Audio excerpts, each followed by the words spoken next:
আজ আমি চলে এসেছি বিয়েবাড়ির খাওয়া দাওয়ার মিনি ব্লগ নিয়ে।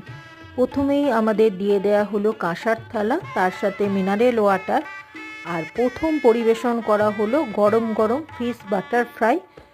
তারপরে ফিশ বাটার ফ্রাইয়ের পরে এলো মশালা কুলচা, তার সঙ্গে চিকেন আচারিয়া। তারপর দেয়া হলো সাদা ভাত, মুগের ডাল, ঝুরি আলু ভাজা। ঝুরি আলু ভাজা দিয়ে মুগের ডালটা মেখে খেতে না খেতেই চলে এলো দই কাতলা।